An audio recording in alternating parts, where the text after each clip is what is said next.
selain kita mempelajari teori juga, kita juga berada di area seputaran tambang. Gimana kabarnya? Sehat, baik, kabar baik, dan sehat walafiat Pak di sini. Alhamdulillah, mantap lah. Kita lama nggak ketemu ya? Berapa tahun kita sudah nggak ketemu ya? Sekitar 3 tahun lebih kali Pak ya. Wah, lama juga. Kita ngobrol santai loh ini, ngobrol santai. Pengen tahu gitu ya. Sekarang kerja di mana gitu ya? Siap. Sekarang kerja di mana Mas nih? Baik, jadi sekarang kerjanya di PT Gunung Bara Utama, posisi persisnya di Kecamatan Damai, Kabupaten Kutai Barat, Kalimantan Timur. Mas ini kalau nggak salah alumni Fakultas Teknik Unikarta, ya kan? Angkatan berapa Benar nih sekali. Mas? Angkatan 2009. Angkatan 2009. Lulus tepat waktu ya kemarin ya? Tepat. Mantap. Kalau nggak tepat berarti DO kan. Nah, ini saya mau mengulas nih Mas, waktu Iya. dulu kan, waktu kuliah dulu kan angkatan 2009 itu masih apa ya digitalisasi masih kurang lah ya. Kita kuliahan masih tatap muka ya. Iya. Mungkin saya mengulas sedikit saja selama kuliah di Unikarta nih di program studi teknik pertambangan. Nah, gimana kesannya gimana selama kuliah di sana? Kesannya secara teoritisnya, secara teori yang disampaikan dari Bapak Ibu dosen juga sangat baik. Kemudian untuk penerapan ilmu itu lebih aplikatif karena kita itu selain kita mempelajari teori juga, kita juga berada di area seputaran tambang.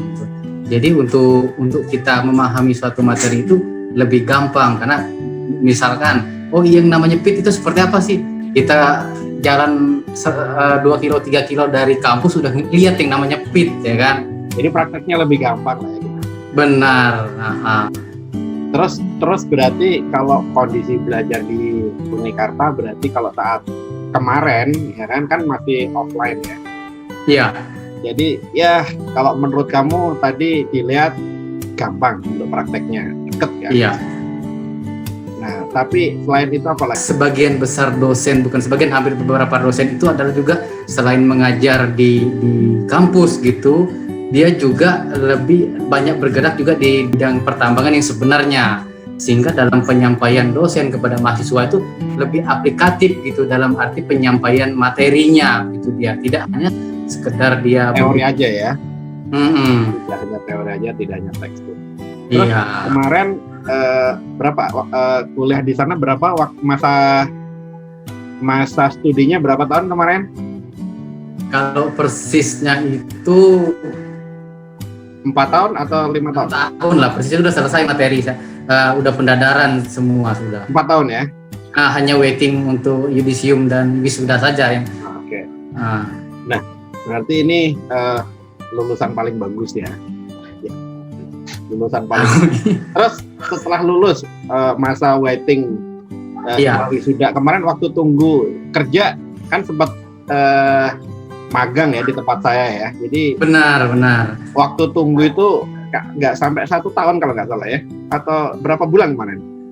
Kalau waiting untuk yudisium itu mungkin sekitar paling lama 6 bulan deh kayaknya, paling lama itu ya. Paling lama 6 bulan ya. Jadi waktu setelah pendadaran ya. Waktu tunggu itu belum wisuda ya, baru. Belum. Nah itu. Jadi ya syukurnya puji Tuhan juga posisi belum wisuda itu kan. Ya itu. Dan namun karena berkat daripada pemahaman di kampus, udah beberapa perusahaan udah manggil sebelum wisuda itu. Ya itu. Saya kemarin kan, kamu termasuk aktif lah ya, mahasiswa aktif. Jadi mahasiswa sambil proyekan. Mahasiswa proyekan. Jadi termasuk aktif lah kamu ya. Jadi kuliah sambil proyek gitu ya. Jadi sebelum kuliah udah banyak link, udah banyak teman di beberapa perusahaan, sehingga ketika kita ngelamar di perusahaan cepat sekali itu respon perusahaan, panggil, interview gitu. Nah ini apa namanya, supaya rekan-rekan mahasiswa tahu nih Mamas atau adik-adik kita yang mau masuk ke Unikarta nih, apa sih yang membuat kamu termotivasi nih mau belajar di Unikarta atau sekarang kamu sukses ini, apa nih motivasinya yang membuat kamu termotivasi masuk di tambang, kerja di tambang, apalagi nih lulusan tambang kerja di tambang, wah ini kan luar biasa. Inland. Jadi begini, kita peribahasanya kita itu hidup di lumbung, ya kan? Kita ini hidup itu di lumbung apa? Lumbung tambang, ya kan? Lumbung tambang, sehingga ya kalau kita sudah berada di lumbung, kenapa kita nggak manfaatkan itu? Betul juga. Manfaatnya gimana? Ya kita belajar tentang dunia pertambangan, ya kan? Belajar tentang dunia pertambangan, yaitu adalah kita ambil kuliah tentang pertambangan, ya kan? Ya masa orang dari jauh semua yang masuk ke sini kan? Ya, minimal kita tidak jadi penonton lah ya. Tidak jadi penonton kalau bahasa tren sekarang di Kalimantan. Iya. Apalagi kira-kira selain itu. Dan kita juga lihat prospek pertambangan bagus lah, dalam arti bagus untuk saat ini prospek pertambangan juga bagus. Kan secara income juga kita kerja di dunia pertambangan juga bagus. Itu apalagi gajinya besar ya. Mas ya, jadi tidak diragukan lah gajinya ya. Iya. Selain gaji besar, kan kamu udah sukses nih. Udah sukses. Apa sih yang apa ya? Yang mungkin kamu belum tercapai lah cita-citamu untuk di tambang. Kan pengalaman udah berapa tahun nih? Kerja di tambang udah berapa tahun? Kalau murni setelah kuliah ya berjalan 4 tahun, mau 4 tahun lah setelah kuliah. Tapi kan sebelum itu kan proyekan juga kan. Ya hampir 5 tahun ya pengalaman. Iya. Tambang udah 5 tahun. Nah, apalagi nih udah lulus S1, udah lulus sarjana, kerja sudah, apalagi jadi engineering ya. Nah setelah ini mau kemana nih? Merit dulu atau ada rencana mau lanjutin ke S2 tuh? Kalau merit itu sudah kewajiban sudah. Kalau untuk lanjut S2 sih memang belum ada rencana sih Pak. Cuma kalau untuk motivasi di dalam sisi pekerjaan ya memang ingin lebih memperdalam dalam hal, terutama saya sekarang di mine planning kan. Jadi di mine planning ya saya ingin kayak membuat suatu scheduling pertambangan yang mulai dari awal open first cut suatu tambang, kita akan membuat simulasi semua sampai terlihat pasca tambangnya nanti. Itu saya mau ingin membuat sebuah simulasi animasi seperti itu. Jadi suatu tambang itu akan terlihat utuh secara overall dalam satu tambang. Mungkin kalau lihat beberapa video saya ya terkait tugas dan tanggung jawab seorang engineering atau seorang mine planning itu ada di video saya dengan Pak Eko Wicaksono. Nah mungkin saya minta dari Mamas nih, apa sih kira-kira yang membuat kamu biasanya kesulitan terhadap proses mine scheduling atau proses perencanaan tambang yang awal dari awal sampai baik itu short term ya, short term itu biasanya kendalanya di mana, long term biasanya kendalanya di mana gitu, kelemahannya seperti apa gitu. Baik. Kalau untuk seperti kita kan kayak kita di sini itu ada dibagi kayak short term dan long termnya lah gitu ya. Kalau di short term itu kita biasanya kesulitan terutama di owner, kita harus tingkat komunikasi dengan kontraktor kita harus intens gitu karena kita memonitoring day by day-nya kan. Jadi daripada perencanaan kita dari perencanaan tambang itu. Paling constraint yang sering kita temui itu kayak isu geoteknikal, sering ditemui, kemudian over budget terhadap rainfall, Oke. Itu apa biasanya? Kenapa dia over budget?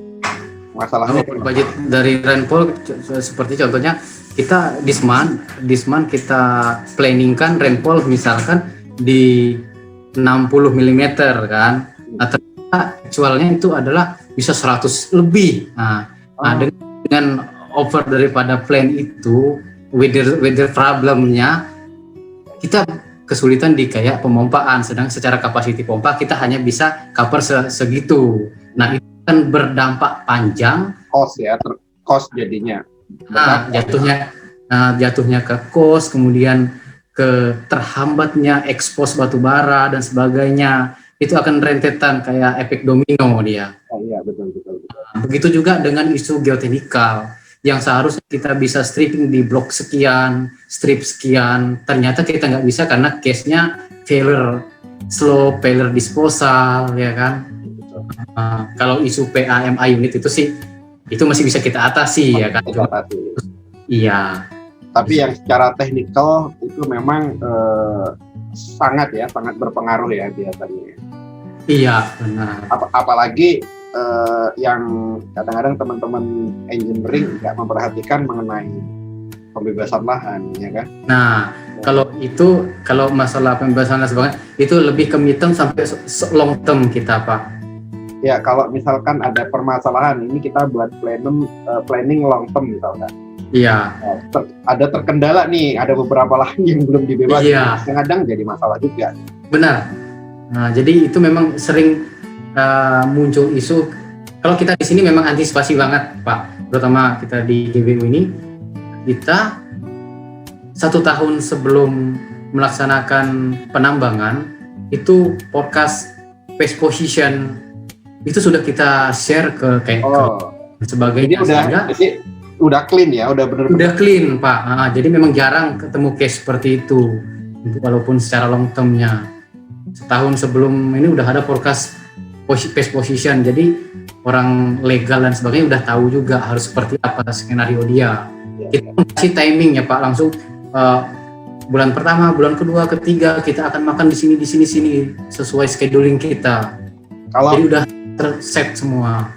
Kalau dari pengalaman Mamas di situ apa yang bikin susah kadang-kadang dalam pemodelannya? Kalau pemodelan biasa aja ya, kan biasanya data. Iya. Ke data lah ya. Iya, penting. Selain itu apa yang menjadi problem masalah dalam pemodelan, dalam perencanaan? Baik. Ini, jadi ketika dalam perencanaan kita kan ada beberapa case kita scheduling Pak. Jadi pre-schedulingnya kita sudah set, misalnya 1 tahun. Di bulan pertama kita akan pakai misalkan 5 digger. Bulan kedua kita akan datangkan 1 digger lagi. Bulan ketiga kita akan tambah lagi berapa digger sampai 10 digger. Nah, kadang schedule main planning dengan schedule kedatangan unit itu tidak match, sehingga kan ada gap, ada ketidak-achievement terhadap planning kita, karena bisa saja harusnya datang di minggu kedua, ternyata unit itu datang di minggu ketiga. Itu sudah mengganggu secara schedule kita, gitu, perencanaan penambangan kita. Nah, tapi kan biasanya setahun problemnya ini, ini kan otomatis dilakukan evaluasi, ya kan? Iya. Nah, yang sering timbul permasalahan nih biasanya apa? Yang sering timbul, aduh ini lagi udah diprediksi lepas lagi gitu. Apa? Ada one case yang paling yang agak kompleks kita perhatikan, ada coal price. Itu jadi misalkan kita setting produksi segini, ya kan. Berapa produksinya di GBU berapa? Kalau kita di sini itu hampir 6 juta. Juga ya? Itu dengan proses dumping in-pit itu gimana? Masih sejalan aja dengan produksi besar gitu? Iya, jadi kita output kalau di percentage paling 40% output kita, Pak.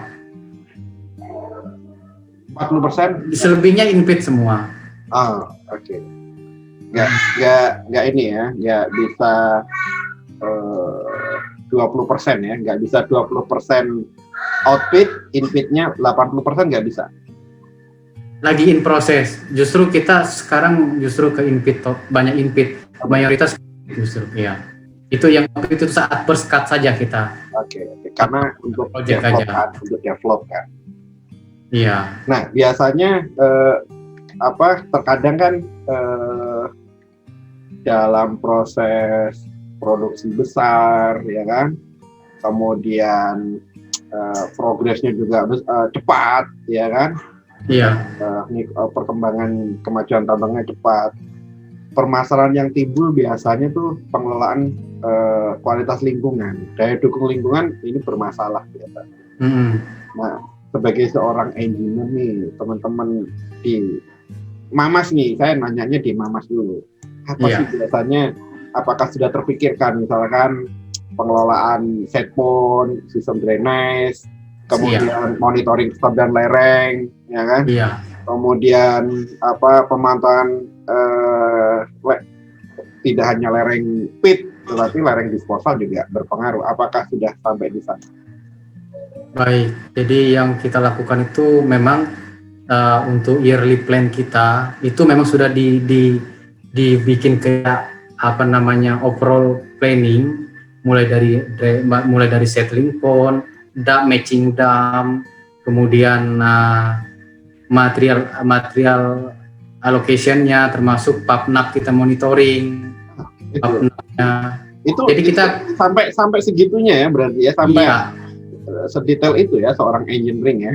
Iya benar, jadi kita kan ada analisis dari geotechnical, dari hasil core drilling kan, tahu lapisan sekian PAPS, lapisan sekian NAP ya kan. Jadi nanti kita biasanya kapsul lah, metode bahasa lapangan. Iya, termasuk juga monitoring lereng. Dia di area-area kritikal kita selalu pasang monitoring slope stability. Pakai ini, pakai lereng-lereng. Pakai radar atau pakai tensometer? Kalau kita masih manual saja, patok saja Pak. Tembak ya, survei ya. Jadi everyday kita monitoring terus pergerakan dan sebagainya. Oke. Bagus lah kira-kira. Bagus Mas. Apalagi kira-kira Mas yang membuat kamu ingin berkembang? Nah, apa nih kira-kira? Tadi kan kamu sudah mau berkembang nggak nih? Mau mempelajari lebih dalam lagi kan tadi kan? Benar. Apa nih? Kira-kira apa yang masih kurang nih kamu? Ini kan udah hampir 5 tahun nih, udah mendekati expert lah kan? Jadi kalau ilmu itu memang selalu aja ada rasa ingin lebih gitu kan. Iya. Jadi setiap tahun, ternyata ada yang lebih bagus, ada yang lebih oke dibanding dengan metode kita sekarang ya kan. Misalnya ada yang belum match antara kan namanya di pertambangan ini sangat kompleks Pak ya, sangat kompleks dalam berbagai hal, baik secara legalitas hukum, baik secara lingkungan dan sebagainya. Nah, itu ingin disatukan, Pak gitu. Ya, disatukan dalam hal demand planning-nya itu. Betul. Jadi sehingga itu benar-benar terukur, terencana, setiap segmen state by state itu bisa kita monitoring, bisa kita bayangkan seperti apa ketika saya masuk ke state 1, apa sih concern, apa masalah, apa tantangan di setiap segmen itu. Nah, itu yang ingin memang harus seorang mine planning, mine engineer itu harus capture semua kiri kanannya. Ya, betul. Jadi betul yang kamu tadi sampaikan. Iya. Di dalam pengelolaan pertambangan yang baik dan benar, itu ada beberapa komponen yang perlu diperhatikan. Salah satunya seorang engineer tahu dasar hukum, ya kan? Dasar hukum, misalkan, masuk daerah das atau daerah aliran sungai itu harus bagaimana? Iya. Apakah di-cut ataukah di ini, karena ada legalitasnya, ada proses perizinannya, tidak asal gitu ya.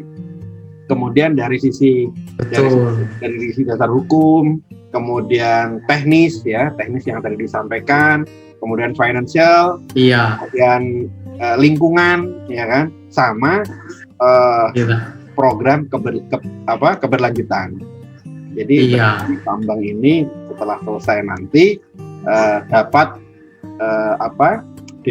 dapat berjalan atau dapat membantu pembangunan yang berkelanjutan. Jadi tidak hanya setelah tambang selesai ditinggal, itu nggak bagus ya. Jadi kalau kita mengikuti kaidah good mining practice, jadi kita sudah sampai memikirkan sampai di sana supaya video ini bisa mengedukasi mahasiswa, masyarakat umum ya. Jadi bahwasannya kalau tambang itu dikelola dengan baik, otomatis tambang itu bisa membantu pembangunan daerah sekitar. Jadi misalkan makanya di di video-video saya ini mudah-mudahan nanti bisa memberikan mengedukasi lah teman-teman profesi. Ini saya terima kasih banyak Mas loh ya. Sudah meluangkan waktu untuk sharing ya sama teman-teman mahasiswa, sama teman-teman profesional. Ya tentu nanti Mas bisa saya undang lagi nih di acara webinar karena tanggung jawab alumni salah satunya sharing knowledge, sharing pengalaman. Siap. Baik itu nanti dari diskusi kita ini ya, ataupun nanti pada saat memberikan materi. Pasti akan saya undang Mas untuk menyampaikan materi terkait pengalaman kerja. Pertanyaan terakhir. Coba mungkin ada beberapa poin ya, motivasi untuk calon mahasiswa ataupun motivasi untuk rekan-rekan kerja satu profesi, silakan. Apa motivasinya kira-kira? Untuk supaya kita ini ketika belajar di kampus, otomatis kan cita-citanya akan bekerja kan. Kemudian orang yang sudah bekerja, cita-citanya akan menjadi seorang pemimpin kan. Nah, apa nih? Overall ya, baik itu ke mahasiswa ataupun rekan kerja.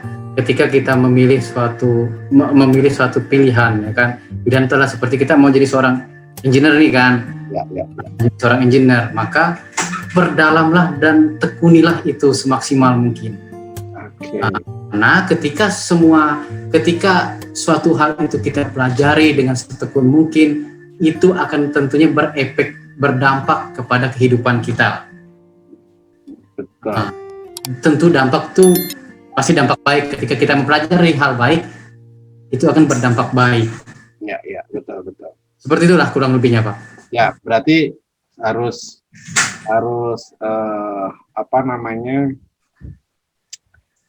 kita bekerja harus sebaik mungkin ya, all out ya. Benar. Apapun yang kita kerjakan harus seoptimal mungkin, harus maksimal yang terbaik ya. Yang terbaik. Kalau sudah apalagi itu jadi pilihan ya. Jadi pilihan kita ya otomatis kerja harus dibikin happy. Ya kan? Happy, serius, all out ya kan? Iya. Nah, itu yang membuat kita nyaman menikmati pekerjaan. Tapi kadang-kadang Mas orang kadang-kadang nggak bersyukur ya. Apa yang sudah kita dapatkan itu masih aja kurang. Ya kan? Benar. Oke Mas, terima kasih banyak loh ya waktunya. Sekali lagi saya terima kasih banyak sudah meluangkan waktunya. Selamat bekerja. Tetap jaga kesehatan, terutama protokol kesehatan, apalagi kondisi sekarang masih kondisi COVID ya. Oke, sampai ketemu lagi. Terima kasih banyak ya. Sama-sama Pak. Saya pamit.